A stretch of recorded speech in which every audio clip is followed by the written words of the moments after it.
Assalamualaikum warahmatullahi wabarakatuh. Perkenalkan, nama saya Ani Arum, NIM 1220022 akan menjelaskan tentang cara mengurus jenazah, yang terutama pada memandikan dan mengkafani jenazah. Yang pertama, kita akan bahas tentang hukum memandikan jenazah. Hukum memandikan jenazah adalah fardu kifayah. Berdasarkan hadis dari Abdullah bin Abbas radhiyallahu anhu, beliau berkata, ada seorang laki yang sedang wukuf di Arafah bersama Nabi Shallallahu Alaihi Wasallam. Tiba-tiba ia terjatuh dari hewan tunggangannya lalu meninggal. Maka Nabi Muhammad Shallallahu Alaihi Wasallam bersabda, mandikanlah ia dengan air dan daun bidara dan kafanilah dia dengan 2 lapis kain.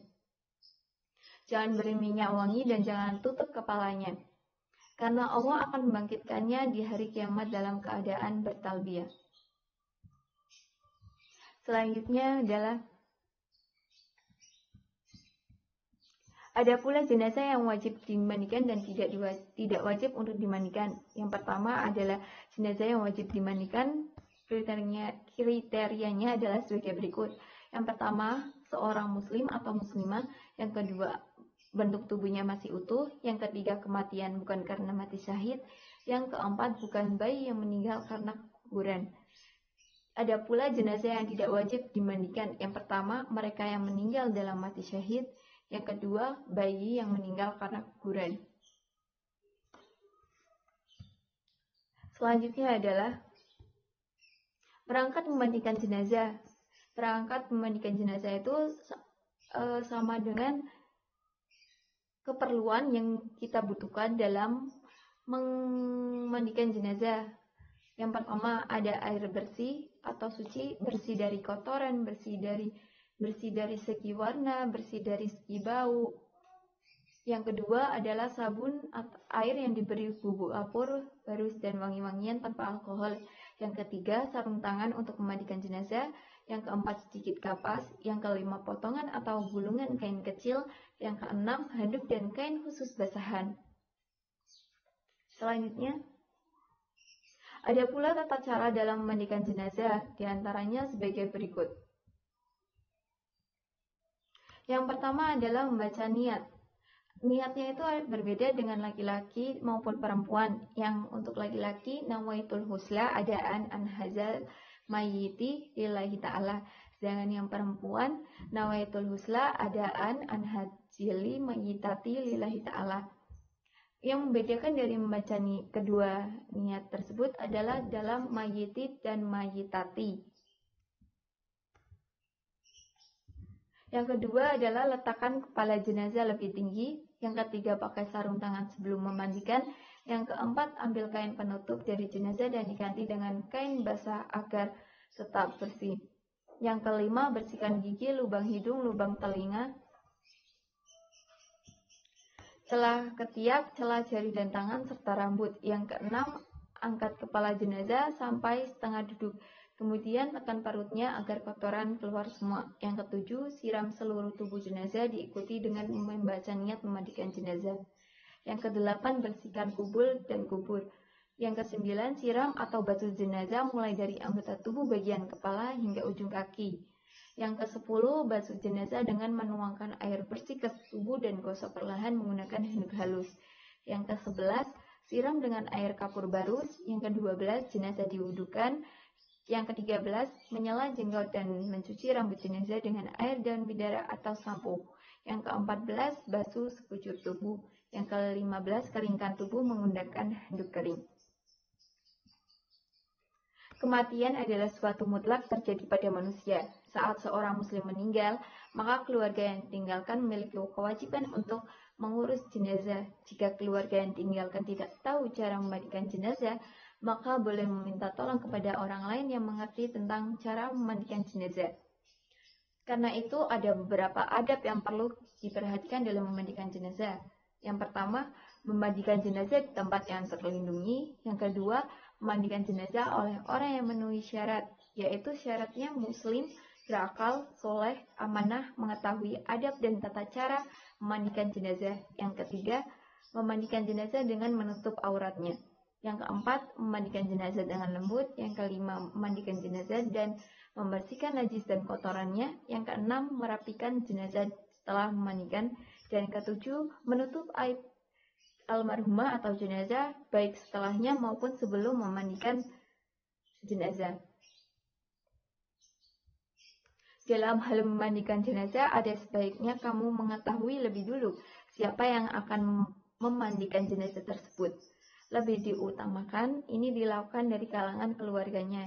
Jika jenazahnya laki-laki, maka wajib yang memandikannya pun laki-laki. Jika jenazahnya perempuan, yang wajib memandikannya pun harus saudara yang perempuan. Kecuali jenazah tersebut adalah suami terhadap istrinya atau sebaliknya, maka wajib untuk menjaga aurat meski sudah meninggal dunia. Selanjutnya adalah mengkafani jenazah. Mengkafani jenazah wajib hukumnya. Untuk mengkafani jenazah setelah memandikannya, mengkafani di sini adalah menutup seluruh tubuh dengan baik memakai 2 lapis kain. Sebelumnya ada beberapa pendapat yang mengutarakan bahwa untuk menutup mengkafani jenazah itu mendapatkan harus ada 3 lapis. Kriteria kain kafan untuk jenazah sesuai sunnah. Yang pertama, dibeli dari harta yang meninggal. Yang kedua, tidak harus berwarna putih. Yang ketiga, diutamakan memakai 3 helai kain putih. Yang keempat, jenis kain kafan dan wewangian. Mengkafani jenazah adalah proses pembungkus mayat dengan selembar kain atau lebih yang disebut dengan kain kafan. Proses ini dilakukan setelah memandikan jenazah sebelum kemudian menyolatinya. Tentunya dalam mengurus jenazah haruslah benar sesuai dengan aturan agama. Dalam mengkafani jenazah pun memiliki tata caranya sendiri yang mana harus dilakukan dengan benar dan tidak sembarangan. Selain itu, untuk jenazah yang meninggal dalam keadaan ihram, maka saat mengkafani jenazah, kepalanya dibiarkan terbuka dan tidak tertutup.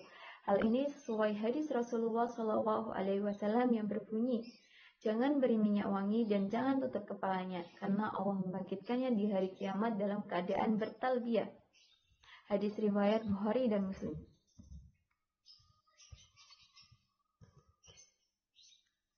Ada pula cara mengkafani jenazah. Yang pertama, benangkan 2 lembar kain yang telah dipotong. Yang kedua, letakkan kain sarung pada badan. Sediakan 3-5 utas tali dan letakkan di paling bawah kain kafan. Yang ketiga, sediakan kapas yang telah diberikan wewangian. Yang keempat, angkat dan baringkan jenazah. Yang kelima, letakkan kain kapas yang sudah diberi wewangian ke tempat. Yang keenam, selimutkan kain sarung pada tubuh jenazah. Yang ketujuh, pasangkan baju kurung sekaligus kerudung atau penutup kepala. Yang kedelapan, selimutkan kedua kain kafan selembar demi selembar, lalu ikat dengan beberapa utas tali yang telah disediakan. Sebelumnya ada kriteria kain kafan. Di Indonesia sendiri, kain kafan dijual satu set dengan beberapa potongan, sehingga bagi pengurus jenazah tidak perlu repot untuk memotong kain menjadi beberapa potongan. Meski begitu, kita tetap harus mengetahui ketentuan kain kafan yang sesuai dengan sunnah.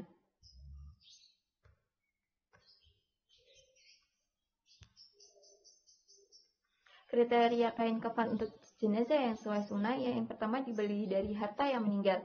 Kain kafan yang digunakan untuk mengkafani diutamakan dibeli dengan harta orang yang meninggal. Begitu pula untuk semua biaya pengurusan jenazah lebih diutamakan menggunakan harta jenazah yang masih hidup daripada untuk membayar hutangnya. Hal ini sesuai dengan pendapat mayoritas ulama. Bagaimana jika tidak memiliki harta untuk ditinggalkan? Yang solusi berikutnya adalah dengan kan ada keluarganya dan itu keluarganya wajib mengurus jenazah yang telah meninggal. Yang kedua, tidak harus berwarna putih. Menggunakan kain kafan putih untuk membungkus jenazah hukumnya sunnah. Hal ini sesuai dengan hadis yang berbunyi Rasulullah SAW bersabda, pakailah pakaian yang berwarna putih dan kafanilah mayit dengan kain warna putih, karena itu adalah sebaik-baiknya pakaian kalian. Diutamakan memakai 3 helai kain putih. Dalam hadis riwayat Aisyah, ia berkata, Rasulullah SAW dikafankan dengan 3 helai kain putih sahulia dari kursuf. tanpa gamis dan tanpa imamah. Dari sini dapat kita rangkum apabila kain mudah didapat dan biaya memadai, maka dianjurkan untuk menggunakan 3 helai kain putih seperti Rasulullah SAW. Untuk membungkus jenazah laki-laki dapat menggunakan 3 helai kain secara langsung, tetapi bagi jenazah perempuan 1 lembar kain digunakan untuk sarung, baju, dan kerudung, lalu 2 kain sisanya digunakan untuk membungkus tubuh lainnya. Tetapi jika keadaan tidak memungkinkan, dapat hanya menggunakan 1 helai kain. Hal ini disebutkan dalam kitab Taqrirat Al-Fadidah karya Hasan bin Ahmad Al-Kaf. Dalam kitab ini disebutkan minimal jumlah kain kafan adalah 1 helai yang dapat menutupi seluruh tubuh jenazah baik laki-laki maupun perempuan.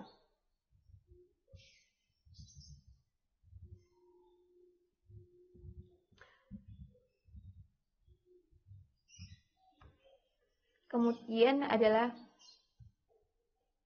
kesimpulannya. Kesimpulan dari presentasi saya kali ini adalah tasyiyul mayit merupakan fardu kifayah hukumnya dan menyelenggarakannya dengan 4 perkara, yaitu memandikan, mengkafani, mensolatkan, dan mengubur orang yang telah meninggal. Dalam memandikan jenazah ada hal-hal yang perlu diperhatikan. Salah satunya adalah memandikan jenazah.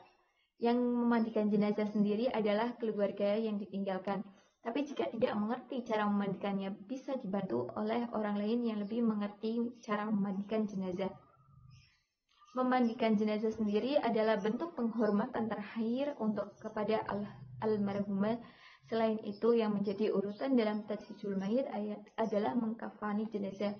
Menurut syariat, mengkafani jenazah dengan 3 helai kain kafan dan dikafankan setelah memandikan jenazah selesai. Dalam mengkafani jenazah perempuan dan laki-laki memanglah sangat berbeda, tapi kriteria dan bahan lainnya yang digunakan dalam mengkafani jenazah masih tetap sama. Demikian presentasi dari saya tentang mengkafani dan memandikan jenazah. Semoga pembaca dan pendengar dapat mengambil pembelajaran dan pengajaran dari materi yang sudah saya jelaskan. Jika ada pertanyaan mohon disampaikan, dan jika ada kekurangan mohon maaf. Kurang lebihnya mohon maaf. Wabillahi taufiq wal hidayah. Wassalamualaikum warahmatullahi wabarakatuh.